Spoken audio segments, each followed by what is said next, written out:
আসসালামু আলাইকুম ওয়া রাহমাতুল্লাহি ওয়া বারাকাতুহু। ওয়ালাইকুম আসসালাম ওয়া রাহমাতুল্লাহি ওয়া বারাকাতুহু। সবাই ভালো? আলহামদুলিল্লাহ, আমিও আল্লাহর মেহেরবানি খুব ভালো আছি। আমাদের বুখারী শরীফের বর্তমান সবক চলতেছে আল আইমান ওয়ান নুজুর, মানে শপথ করা, শপথের প্রকার, শপথ কত ধরনের আছে, শপথের কাফারা কি, এগুলো আমি গতকাল মোটামুটি বলেছি। এরপরে হলো আরেকটি নজর, মান্যত করা। মান্যত এটা দুই ধরনের হয়, একটি ভালো জিনিসের জন্য মান্যত, আরেকটি হলো খারাপ ইসলাম বিরোধী কোনো জিনিসের জন্য মান্যত। ইসলাম বিরোধী কোনো জিনিসের জন্য যদি কেউ মান্যত করে, ওই মান্যত বাদ দেওয়া উচিত, বাদ দিতে হবে। আর ইসলামের পক্ষে যদি দিনের পক্ষে কেউ যদি মান্যত করে, তাহলে ও মান্যত পুরা করা ওয়াজিব। আহু নজরুল আহম, যে মান্যত পুরা করতে হবে। ওয়ালিউবু নজরুল আহম, যে মান্যত পুরা করা করতে হবে, ভালো কাজ করে। কেউ যদি বলে আমি নিঃসন্তান, আল্লাহ যদি আমাকে একটা সন্তান দেয়, তাহলে আমি আল্লাহর ঘরে গিয়ে নফল হজ করবো, এই যে ভালো, খুব ভালো নিয়ত। এই ধরনের নিয়তকে ইসলাম সাপোর্ট করে। আমরাও এটাকে অ্যাডভান্স করার জন্য বলবো তাকে যে আমরা এটা করে আসি। এখন আজকে আমরা পড়বো আল্লাহর মেহরবানি হলে আউযু বিল্লাহি মিনাশ শাইতানির রাজিম, বিসমিল্লাহির রহমানির রহিম, আল্লাহুম্মা সাল্লি আলা সাইয়্যিদিনা মাওলানা মুহাম্মাদিন নাবিয়্যিল উম্মি ওয়া আলা আলিহি ওয়া সাহবিহি। কাইফা বাবু কাইফা কানা ইয়ামিনুন নবী সাল্লাল্লাহু তাআলা আলাইহি ওয়াসাল্লাম। যে আমরা আজকে পড়বো রাসূল করিম সাল্লাল্লাহু আলাইহি ওয়াসাল্লামের শপথ কিভাবে করতেন। রাসূল করিম শপথ করে আমাদেরকে শিক্ষা দিয়েছেন শপথ এভাবে করতে হয়, শপথ ভঙ্গ করলে কাফারা এভাবে দিতে হয়, এটা বলতে হবে। وقال سعد, হযরত সাদ রাদিয়াল্লাহু তাআলা বলেন, قال النبي সাল্লাল্লাহু আলাইহি ওয়াসাল্লাম, রাসূল করিম সাল্লাল্লাহু আলাইহি ওয়াসাল্লাম বলতেন, ওয়াল্লাযী নাফসি বিয়াদিহি। কোন শপথ করার সময় আমরা হাদিস শরীফের অসংখ্য জায়গায় করেছি, পাঠ করেছি যে রাসূল করিম শপথ করেছেন, এমনি আল্লাহ বিল্লাহ তাল্লাহ করে সংক্ষিপ্ত আকারে করলে হয়, কিন্তু রাসূল করিম শপথ করতেন বেশিরভাগ ওয়াল্লাযী নাফসু বিয়াদিহি, যার হাতে আমার প্রাণ আছে তার নাম দিয়ে শপথ করছে। তাহলে শপথ করতে হবে আল্লাহর নাম নেই, আল্লাহর নাম ছাড়া কোনো শপথ নেই। এটা আমাদের স্টুডেন্টরা, ভার্সিটির স্টুডেন্টরা বিদ্যা বলে শপথ করে। হ্যাঁ, হাই স্কুলের ছাত্রীরা বিদ্যা বলে যে শপথ করে, ওটা কোনো শপথ নেই, আল্লাহর নাম ছাড়া কোনো শপথ নেই। অফালা আবু কাতাদা, হযরত আবু কাতাদা রাদিয়াল্লাহু তাআলা বলেন, قال أبو بكر رضي الله تعالى عند النبي صلى الله عليه وسلم لا لله إذن يقال। হযরত আবু বকর রাদিয়াল্লাহু তাআলা নবীজির পাশে ছিলেন। রাসূল করিম সাল্লাল্লাহু আলাইহি ওয়াসাল্লাম বলতেন, তিনি ইজান ইউকাল, অনেক সময় বলতেন ওয়াল্লাহ বিল্লাহ তাল্লাহ। আরবের মধ্যে আল্লাহ বিল্লাহ তাল্লাহ তিনটা হলো বা তা ও, তিনটা হরফ কসম, কসম হিসেবে ব্যবহার হয়। আরবিরা অনেক সময় দেখা যায় এভাবে কসম করে, ও দিয়ে কসম করে। ওরা তো কথায় কথা ওয়াল্লাহ ওয়াল্লাহ ওয়াল্লাহ। আরবিরা কথা বলতে সময় যারা হাজি সাহেব তারা জানেন, হজ করতে গেলে যে সেখানে দেখা যায় ওল্লাহ ওল্লাহ ওল্লাহ করে সারাদিন কসম করতে থাকে। আমাদের দেশে কিছু অসাধু ব্যবসায়ীরা আবার কসম করে। এই পুণ্যটা আমার একদম 1 নম্বর পুণ্য, এটা আমি 1300 টাকা দিয়ে কেউ ক্রয় করছি, আসলে করছে 500-700 টাকা দিয়ে। সে বলতে 1000 টাকা, এটা ভালো না, খারাপ, এটা খুব খারাপ জিনিস। قال حدثنا محمد بن يوسف عن سفيان عن موسى عن ابن عقبة عن سالم عن ابن عمر رضي الله عنه قال كانت يمين النبي صلى الله عليه وسلم ولا مقلب القلوب। রাসূল করিম সাল্লাল্লাহু আলাইহি ওয়াসাল্লাম অনেক সময় শপথ করতেন মুকাল্লিবাল কুলুব, যিনি কলব সমূহকে ঘূর্ণিয়মান করেন, ঘুরান, তার শপথ। তো কলব সমূহ যিনি ঘুরান, তিনি কে? আল্লাহ, আল্লাহ রাব্বুল আলামিন। কারণ হাদিস শরীফে আছে লা তাসুবুদ দাহারা, তোমরা জামানাকে গালি দিও না। কেন? তাই না, উকাল্লিবুদ দাহারা, আমি জামানাকে ঘুরাই, শীতকাল গ্রীষ্মকাল এগুলো আমি দিই। হ্যাঁ, ঠান্ডা বেশি পড়লে গালি দিই আল্লাহকে, গরম বেশি পড়লে জামানাকে গালি দিই, জামানা খারাপ হয়ে গেছে। আরে ভাই, জামানা খারাপ হয় নাই, তুমি নিজে খারাপ হয়ে গেছে। মুকাল্লিবাল কুলুব বলো অনেক সময় শপথ করেন। قال عن النبي صلى الله عليه وسلم قال إذا هلك قيصر فلا قيصر بعده وإذا هلك كسرى فلا كسرى بعده যে কাইসার আর কিসরা এই দুজন হলো একদম সেরা দুজন রাষ্ট্রপ্রধান। হ্যাঁ, ওরা এখানে ওখানকার অনেক ক্ষমতাশালী শক্তিশালী ছিল। তো রসুল করিম বলতেছেন ওরা দুনিয়া থেকে যাওয়ার পরে আর কোনো কাইসার আর কিসরা আসবে না, মানে শেষ। ফেরাউন তো আর নেই, আছে আবু জাহলও আর পৃথিবীর মধ্যে নেই, ওরা শেষ। বলা কিছু বাদ আল্লাহ দিন আপনি দিয়ে দিই যে যার তার হাতে আমার প্রাণ, তিনি বলেন কুন্না উন্মুদাহুমা ফি সাবিলিল্লাহ, নিশ্চয়ই শপথ করে আল্লাহ রসুল বলতেছেন নিশ্চয়ই তোমরা খরচ করবে ওই দুইজনের সম্পদকে আল্লাহ রাস্তায়, মানে ওই দেশগুলো মুসলমানদের হস্তগত হবে। মুসলমানদের হস্তগত হলে এখানে ওদের অনেক অগাধ ধন সম্পদ পাওয়া যাবে। এই ধন সম্পদগুলো মুসলমানদের কাজে ব্যবহার করবে, এটা আল্লাহ রসুল অনেক আগে ভবিষ্যৎবাণী করে গেছেন। এটার নাম হলো ইলমে গায়েব, এটার নামে ইলমে গায়েব। আল্লাহ রসুল অনেক আগে বলে গেছেন এগুলো। কাইসার কিসরা আর আসবে না, এটাও ইলমে গায়েবের দলিল। আর আসবে না আল্লাহ রসুল, এই ধরনের মানুষ এগুলো। قال أخبرني سعيد بن المسيب أن أبا هريرة رضي الله عنه قال قال رسول الله صلى الله عليه وسلم رسول كريم صلى الله عليه وسلم ইরশাদ করেন إذا هلك كسرى فلا كسرى بعده وإذا هلك قيصر فلا قيصر بعده والذي نفس محمد بيده لا تبتغون كنوزهما في سبيل الله। সেম হাদিস এর মতো। এরপর আসতেছে পরবর্তী হাদিস আন আয়েশা রাদিয়াল্লাহু তাআলা عن النبي صلى الله عليه وسلم قال يا أمة محمد والله لو تعلمون ما علموا لضحكتم قليلا ولا بكيتم كثيرا। রাসূল করিম সাল্লাল্লাহু আলাইহি ওয়াসাল্লাম যে কণ্ঠে আমাদেরকে আহ্বান করছেন, হে উম্মত মুহাম্মদ, মুহাম্মদ সাল্লাল্লাহু আলাইহি ওয়াসাল্লাম উম্মত, আমি যা জানি তোমরা যদি তা জানতে, আমার যে নলেজ আছে এই নলেজ যদি তোমাদের কাছে থাকতো, যে এডুকেশন আমার কাছে আছে সেই এডুকেশন যদি তোমাদের কাছে থাকতো, যে এডুকেশন আল্লাহ আমাকে দিয়েছেন সেই এডুকেশন যদি তোমরা পেতে, তাহলে তোমরা হাসতে কম জানতে বেশি। তাহলে বুঝা যায় রসুলের জ্ঞান উম্মতের জ্ঞানের মধ্যে অনেক তফাৎ আছে। রসুলের জ্ঞান সাহাবায়ে কেরামের জ্ঞান, রসুলের জ্ঞান সওদায়ে কেরাম, রসুলের জ্ঞান সিদ্দিকীনদের জ্ঞান। আর সাধারণ মানুষ তো অনেক দূরের কথা। যদি সাহাবায়ে কেরামকে জিজ্ঞেস করতেন যে এই মাসালার জন্য তোমাদের কি জানা আছে, ওরা উত্তর দিতেন সুন্দর করে আল্লাহ ওয়া রাসূলু আ'লামু, আল্লাহ এবং রসুলই ভালো জানেন। তাহলে এখন আমাদের দেশও সহ বিশ্বের কিছু কিছু মানুষ আছে রাসূল করিম সাল্লাল্লাহু আলাইহি ওয়াসাল্লামের কথা বলেন না, খোদা এটা এই আয়াতের অর্থ আল্লাহ জানে। অথচ সাহাবায়ে কেরাম বলতেন আল্লাহ ওয়া রাসূলু আ'লামু, আল্লাহ এবং রসুল জানেন। হ্যাঁ, সাহাবায়ে কেরাম এভাবে বলতেন।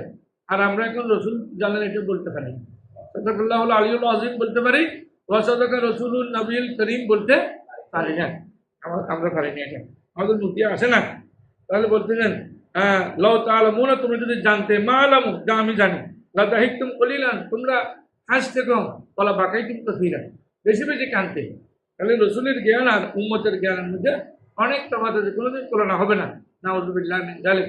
তবে এক মৌলবী, আল্লাহকে হেদায়েত করুক, মারা গেছে, এ বলতেছে রাসূল করিম সাল্লাল্লাহু আলাইহি ওয়াসাল্লাম ভারতে এসে উর্দু শিখেছেন। নাউযুবিল্লাহি মিন যালিক, তার কাছে উর্দু শিখেছেন। নাউযুবিল্লাহ। এই ধরনের দামিশও দেশের মধ্যে সৃষ্টি হয়েছে, আল্লাহ সৃষ্টি করেছেন। قال পরবর্তী হাদিস حدثنا أبو عقيل زهير بن معبد أنه سمع جده عبد الله بن هشام قال كنا مع النبي صلى الله عليه وسلم, আমরা নবীজির সাথে ছিলাম, ও আখাযুন বিয়াদি ওমর ইবনে খাত্তাব। তখন আমরা দেখতেছি রাসূল করিম সাল্লাল্লাহু আলাইহি ওয়াসাল্লাম হযরত ওমর ইবনে খাত্তাব রাদিয়াল্লাহু তাআলা আনহু বিয়াদি, ওনার হাতকে ধরেছেন। আমরা যাই না কোনো জায়গায় যাওয়ার সময় একজন হাত একজন ধরে যায় না, তবে পুরুষ মহিলার হাত ধরা, মহিলা পুরুষের হাত ধরা না চাইছে। এবং এটাও আছে বায়াত গ্রহণের সময় মা মাসাত ইয়াদু রাসূলুল্লাহ সাল্লাল্লাহু আলাইহি ওয়াসাল্লাম নিসা ইমরাতিন, কোনো মহিলার হাতের সাথে, দেখে না কোনো মহিলার হাতের সাথে রাসূল করিমের হাত মোবারক কোনোদিন স্পর্শ হয় নাই। সুতরাং যে সমস্ত বন্ডভীরেরা মহিলাদেরকে ভাই বলে সালাম করতে দেয়, যে সমস্ত বন্ডভীরেরা রাসূল করিম সাল্লাল্লাহু আলাইহি ওয়াসাল্লাম এটা না আদর্শ না মেনে হাতে হাত ধরে বায়াত করায়, এটা বায়াত নয়, এটা হলো বন্ডামি। আল্লাহ হেদায়েত করুক, আমিন। আমিন। হযরত ওমর ফারুক রাদিয়াল্লাহু তাআলা আনহু হাত ধরলেন, ফাকাল লাহু ওমর, হযরত ওমর রাদিয়াল্লাহু তাআলা আনহু বললেন তাকে, ইয়া রাসূলুল্লাহ, ইয়া আল্লাহর রাসূল, লা আনতা আহাব্বু ইলাইয়া মিন কুল্লি শাই, ইয়া রাসূলুল্লাহ, আপনি আমার কাছে সব জিনিসের চেয়ে, দুনিয়ার সব জিনিসের চেয়ে আপনি প্রিয়, বেশি অধিক প্রিয়, ইল্লা নফসি, কিন্তু আমার প্রাণ চেয়ে, আমার প্রাণ সবচেয়ে বেশি পৃথিবীর মধ্যে আমার প্রাণ প্রিয়, এরপরে হলেন আপনি। দেখেন, তখন নবী সাল্লাল্লাহু আলাইহি ওয়াসাল্লাম, তখন রাসূল করিম বললেন, লা ওয়াল্লাযী নাফসি বিয়াদি, যার কুদরতি হাতে আমার প্রাণ, তার শপথ করে বলছি, হাত্তা আকুনা আহাব্বা ইলাইকা মিন নাফসিকা, নয় নয়, দুনিয়ার সব জিনিস থেকে আমি অধিক প্রিয়, ঠিক আছে, কিন্তু তোমার প্রাণের চেয়েও আমি অধিক যতক্ষণ প্রিয় হব না, ততক্ষণ তুমি ইমানদার হতে পারবে না। সুবহানাল্লাহ। ফাকাল লাহু ওমর, হযরত ওমর ফারুক রাদিয়াল্লাহু তাআলা বললেন, ফাইন্নাহু আলান ওয়াল্লাহ লা আনতা আহাব্বু ইলাইয়া মিন নাফসি, বলে দিলেন, কিছুক্ষণ পরে বলে দিলেন, ইয়া রাসূলুল্লাহ, আপনি, এটা আমি খেয়াল করি নাই, আপনি আমার প্রাণের চেয়েও আরো অধিক প্রিয় আমার কাছে। তখন রাসূল করিম বলে দিলেন যে, আলানি ওমর, হে ওমর, তুমি এখন ঈমানের মধ্যে পরিপক্ত হয়েছো, তোমার এখন ঈমান। তাহলে রাসূল আর সাধারণ মানুষ সমান নয়, রাসূলকে বেশি ভালোবাসতে হবে। কেমন ভালোবাসতে হবে? একেবারে এত বেশি ভালোবাসতে হবে নিজের প্রাণ চেয়ে।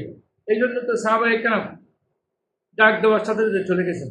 এক সাহাবী লাইলাতুল জুবাব বলে একটা আরবের মধ্যে, যে নতুন স্ত্রীর সাথে শুয়েছিলেন, হঠাৎ করে রাসূল যখন ডাক দিয়েছেন, গোসল করার সময় পাইনি, গোসল না করে তিনি যুদ্ধের মধ্যে ঝাঁপিয়ে পড়ছেন। তাহলে কত নবী রাসূল প্রেমিক ছিলেন ওরা, ওরা কত ইসলাম ধর্মের জন্য কত কষ্ট করেছেন। তো এই এরপরে গিয়ে ওখানে শাহাদাত বরণ করেছেন। এটা শুনলে অনেকের চোখের বানিয়েছে, স্ত্রী তাড়াতাড়ি সালাম করলেন, এ আমার প্রিয় স্বামী, আমরা কিন্তু ভালো করে দেখলাম না, হঠাৎ করে আপনি আসছেন, প্রথম দিন প্রথম আমার সাথে আপনার সাথে সাক্ষাৎ হলো, যদি আপনি ফিরে আসেন ভালো, আলহামদুলিল্লাহ, গাজী, আর যদি আপনি ফিরে না আসেন, কিয়ামতের ময়দানে আপনি জান্নাতে আমাকে সহ নিয়ে যেতে হবে, জান্নাতে আপনার সাথে দেখা হবে। ওই সাহাবী ইন্তেকাল করেছেন, শহীদ হয়েছেন, শাহাদাত বরণ করেছেন। এমন সাহাবীও রাসূল করিমের ছিলেন, নিজের প্রাণ ওখানে বিসর্জন দিয়ে ফেলছেন ডাক দেওয়ার সাথে সাথে। আন আবি হুরায়রা রাদিয়াল্লাহু তাআলা ওয়া যায়েদ ইবনে খালিদ আন্নাহুমা আখবারাহু, হযরত আবু হুরায়রা এবং যায়েদ ইবনে খালিদ রাদিয়াল্লাহু দুইজনেই এই হাদিসটি বর্ণনা করেছেন। ইন্না রাজুলাইনি ইখতাসামা ইলা রাসূলিল্লাহ সাল্লাল্লাহু আলাইহি ওয়াসাল্লাম, দুজন মানুষ ঝগড়া বিবাদ করতে করতে রাসূলের দরবারে আগমন করলেন। ফাকালা আহাদুহুমা একজি বাইনানা বিকিতাবিল্লাহ, এই আল্লাহ রাসূল, আমাদেরকে আল্লাহর কিতাব অনুযায়ী ফয়সালা করে দেন। রাসূলের বিচার সুলচারা বিচার, কারো পক্ষে বিপক্ষে নাই। দেখেন রাসূলের বিচার কেমন ছিল। ফাকালা আল-আখর, আরেকজন বলেন, ও আফকাহুমা, তিনি আমার চেয়ে অনেক ভালো বুঝেন। আজল ইয়া রাসূলুল্লাহ, হে আল্লাহ রাসূল, একজি বাইনানা বিকিতাবিল্লাহ, হুজুর আমাদেরকে কিতাবুল্লাহ, আল্লাহর কিতাব মানে কোরআন মজিদ অনুযায়ী আমাদেরকে ফয়সালা দেন। আচ্ছা, ওয়াইলান লিল, তবে এখানে একটা কথা আছে, তাহলে শুধু কোরআন মজিদ, অনেকে আছে কোরআন ছাড়া অন্য কিছু মানি না, মানবো না, যারা বলে তাদের ইমানের খতরা আছে। হাদিস শরীফ মানতে হবে না। মা ইয়ানতিকু আনিল হাওয়া ইন হুয়া ইল্লা ওয়াহয়ুন ইউহা, মান আতা রাসূলা ফাকাদ আতাল্লাহ, যে রাসূলের অনুসরণ করলো সে আল্লাহর অনুসরণ করলো। তাহলে কোরআন ছাড়া অন্য কিছু মানি না, মানবো না। আমি বলবো, আপনাদের ইমান আছে কি না সন্দেহ আছে, আপনারা একটু চিন্তা করেন। কোরআন কোরআন ছাড়া অন্য কিছু মানি না বলা যাবে না, বরং বলা যাবে ইসলাম ছাড়া অন্য কিছু মানি না, মানবো না। ইসলামের মধ্যে দলিল 4টা আছে, কোরআন, সুন্নাহ, ইজমা, কিয়াস, এই 4টা আছে। আর যারা বলে এটা রাসূলের যুগে ছিল, রাসূলের যুগে ছিল, এক সাহাবীকে রাসূল করিম সাল্লাল্লাহু আলাইহি ওয়াসাল্লাম, আমি আলা হাদিস ভাইদেরকে বলবো, রাসূল করিম এক সাহাবীকে পাঠাচ্ছেন নিয়মনে, বলতেছেন তুমি কি দিয়ে ফয়সালা করবা, এটা আমি কিতাবুল্লাহ, যদি সেখানে না পাও বলছেন, নাই বলেন নাই, কোরআন শরীফে সব আছে, টাকা ছাড়া হুয়া ফামুর রিজালি, যে বুঝার মানুষ নাই, তাহলে কোরআন শরীফে সব আছে, এখানে না পেলে কোথায় সুন্নতে কি করবো, সুন্নতে না পেলে ইজমাতে না পেলে কিয়াস। আমি আমার রায় দিয়ে আমি চিন্তা করবো আমি কি করতে পারি, তাহলে এটা কি, এটা কিয়াস এখানে আছে না? তাহলে কিয়াস যদি আসে, এখানে রাসূলের যুগে কিয়াস ছিল, আমি আপনি আপনি যদি না মানেন তাহলে আমি আপনার ঘাট ধরে মানাবো না। হ্যাঁ, আপনি না মানলে আপনি আস্তে আস্তে বন্ডর দিকে চলে যাবেন। কারণ এমন এমন মশালা আছে যেগুলো কোরআন শরীফেও অনেকে বের করতে পারে না, হাদিস শরীফ থেকে বের করতে পারে না। তবে কোরআন শরীফে নেই, হাদিস শরীফে নেই বললে এটা হলো চরম বেয়াদবি এবং ইমানের খাতরা আছে। আছে সব, আমি বের করতে পারি না। হ্যাঁ, আমি বের করতে পারিনি। তাহলে ইজমা কিয়াসও মানতে হবে। তো হুজুর কিতাবুল্লাহ দিয়ে আমাদের ফয়সালা দেন কেন বলছেন? কারণ যেহেতু কিতাবুল্লাহর মধ্যে মশালাটা আছে, এই জন্য কিতাবুল্লাহর কথা বলছেন। আর এক নম্বর যে কিতাবুল্লাহ দেখতে হবে, কিতাবুল্লাহ থাকলে, কোরআন শরীফ থাকলে, তাহলে হাদিস শরীফের দিকে যাবো না। হাদিস শরীফ থাকলে এজমায় যাবো না, এজমা থাকলে কিয়াসে যাবো না। এই এক যে বাইনাল কিতাবিল্লাহ ওয়াইদাল্লি, কিতাবুল্লাহর মধ্যে কিতাবুল্লাহ দিয়ে দেন, কিতাবুল্লাহ দিয়ে আমাদেরকে ইয়া রাসূলুল্লাহ এটা ফয়সালা দেন এবং আমরা কি করবো অনুমতি দেন। এই জানলি আতা খেললাম, ইয়া রাসূলুল্লাহ আমাকে একটু কথা বলার সুযোগ দেন। বা দেখি দুজনকে কথা বলতে হবে না, ওদের থেকে ওপেনিয়ে নিতে হবে না, অবশ্যই ওপেনিয়ে নিতে হয়। তাহলে তাকাল্লাম, বলো তোমার কি ঘটনা আছে তুমি বলো।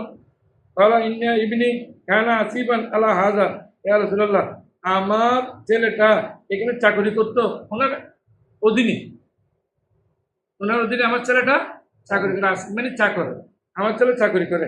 তাহলে মালিকুল ওয়াল আসিব আল আজিব, এই আজিব মানে কর্মচারী, কর্মচারী, আমার ছেলে কর্মচারী। জানা বেমরাতি, যার ঘরে চাকরি করতো তার স্ত্রীর সাথে সে জেনা করেছে, এখন তার স্ত্রীর সাথে বেবিচারে লিপ্ত হয়েছে। বারুনি আমাকে খবরটা, তারা আমাকে খবরটা বলেছেন আন্না আলা ইবনি আর রজম, যে আপনার ছেলেকে রজম দিতে হবে। রজম মানে সঙ্গে সার বলে উর্দুর মধ্যে, আর হলো রজম হলো পাথর নিক্ষেপ করা। এখন পাথর নিক্ষেপ করার জন্য বলতেছেন আমি তাকে ফি দিয়েছে, আমি তাকে ফি দিয়ে হিসেবে দিলাম, এর পরিবর্তে দিলাম যে 100টি সাগি এবং সাথে একটি দাসী, আমার ছেলেকে যাতে পাথর না মারে, এই জন্য আমি এটা দিলাম। এটা এই রক্ত ঘন বলে, অনেক সময় মুক্তি ঘন বলে, অনেক সময় এগুলো কিন্তু এখানে এটা নয়, এই দুটো প্রযোজ্য নয়। তবে এটা দিচ্ছে কেন?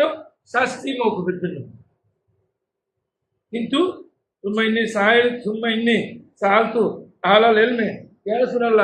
এরপরে আমি বিজ্ঞ সাহাবায়ে কেরামের কাছে জিজ্ঞেস করলাম, ওলামায়ে কেরামের কাছে জিজ্ঞেস করলাম। বারুন, তারা বললেন আল্লাহ আলা ইবনি জালদা মিয়াতিন ওয়া তাকরিবা, আমার ছেলের কিন্তু বিচার পাথর নিক্ষেপ হবে না, বরং হবে কি 100টি দুর্রা যাত্রাঘাত সাথে 1 বছর দেশান্তর। কারণ সে ছিল অবিবাহিত, অবিবাহিতকে আর জানি বা জানিয়েতো ফারজুমুহুমা, যে যারা বিবাহিত পুরুষ এবং বিবাহিত মহিলা যদি জানা করে তাহলে দুজনকে পাথর মারে। এটা কিন্তু কোরআন শরীফে জড়িত হয়ে গেছে, হুকুম বলবৎ আছে। এটা কোরআন শরীফ কোনখানে পাবেন না, কিন্তু হুকুম বলবৎ আছে, আয়াত কিন্তু রহিত হয়ে গেছে, হুকুম আছে। তাহলে উনি যেহেতু অবিবাহিত ছিল, তাকে মারার কোনো বর্ণই আসে না, তার থাকতে হবে এটা অইন্যমা রজমাল্লাহ রাতি। কিন্তু যেহেতু এর মালিকের স্ত্রী এই বিবাহিত ছিল, বিবাহিতা, এই জন্য তাকে পাথর মারতে হবে। বুঝা যাচ্ছে কথা? হ্যাঁ, মানে দুইটা অবিবাহিত ছেলে মেয়ে যদি জানাই লিপ্ত হয় তাহলে তাদেরকে বেত্রাঘাত করতে হবে 100টা, সাথে দেশান্তর 2 নম্বর। আর 2 নম্বর করতে হবে যে আর যারা বিবাহিতের সাথে কাজ করে, এই যারা লিখতে হয়, যারা লিখতে হয়, তাদেরকে পাথর মারতে হবে। কয়টা? 80 না? তাহলে পাথর মারার কথা আছে 100 মানে 100। আমি ভুলে গেছি এখানে মুহূর্তে। তখন রাসূলুল্লাহ সাল্লাল্লাহু আলাইহি ওয়াসাল্লাম, রাসূল করিম বলেন আমা ওয়াল্লাযী নাফসি বিয়াদি লা উযিয়ান্না বাইনাকুমা, হ্যাঁ আল্লাহ রাসূল বলেন আমি তোমাদের মাঝখানে কিতাবুল্লাহ দিয়ে, কোরআন শরীফ দিয়ে আমি তোমাদেরকে ফয়সালা দেব। কোরআন শরীফ আয়াত আমি দিয়ে আমি ফয়সালা দেব। আম্মা গালামুকা ওয়া জারিয়াতুকা ওয়ারাদ্দুন আলাইকা, তোমার সাগী 100টি সাগী এবং তোমার যে দাসী ওনাকে দিয়েছো নিয়ে নাও, ওটা কোনো প্রয়োজন নেই। তারপর ও জুলিদা ইবনু মিয়াতা ওয়াগার আমিন, এরপরে ওনার ছেলেকে আপনার 100টি বেত্রাঘাত এবং 1 বছরের জন্য দেশান্তর করা হলো। তো আমরা উনাইস আল আসলামী আইয়াতি ইমরাতুল আখির এবং বললেন যার পরবর্তী যে বিচার হচ্ছে মালিকের যে স্ত্রী এর কাছে যাওয়ার জন্য হযরতে উনাইস আসলামীকে পাঠালেন, তুমি একটু যাও, আল্লাহ রাসূল নির্দেশ দিলেন, গিয়ে জিজ্ঞেস করো ওনার কাছে আইন এ তালাফাত রাজমাহা, যদি সে স্বীকার করে ও চাকরের সাথে বা ওনাদের ঘরের লোকের সাথে স্বামী ছাড়া অন্য কারোর সাথে যদি জানাকে স্বীকার করে তাহলে রজমাহা, আগে রজম করে, কারণ সে বিবাহিত ছিল, সেই বিবাহিত ছিল বা তালাফাত রজমাহা, সুতরাং সে স্বীকার করেছে, এরপরে তাকে রজম করা হয়েছে।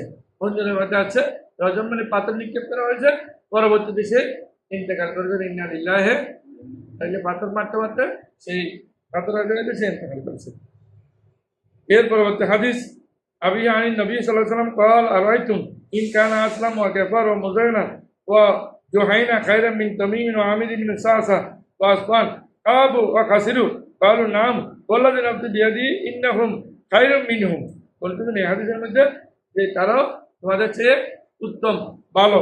সুতরাং আল্লাহ রাব্বুল আলামিন আমাদেরকে বুঝার জন্য তৌফিক দান করুন। আল্লাহ মেহেরবানি করে এই যে আমরা আজকে যে সমস্ত মাসালা মাসাইল এখানে হাদিসের মাধ্যমে জানতে পারলাম, ওগুলো আল্লাহ আমাদেরকে আমাদের প্র্যাকটিক্যাল লাইফে যথাযথভাবে আমল করার জন্য, মুসলমান মিল্লাতকে আমল করার জন্য আল্লাহ তৌফিক দান করুন। আমিন। আখিরু দাওয়ানা আলহামদুলিল্লাহি রাব্বিল আলামিন। আসসালামু আলাইকুম ওয়া রাহমাতুল্লাহি ওয়া বারাকাতুহু।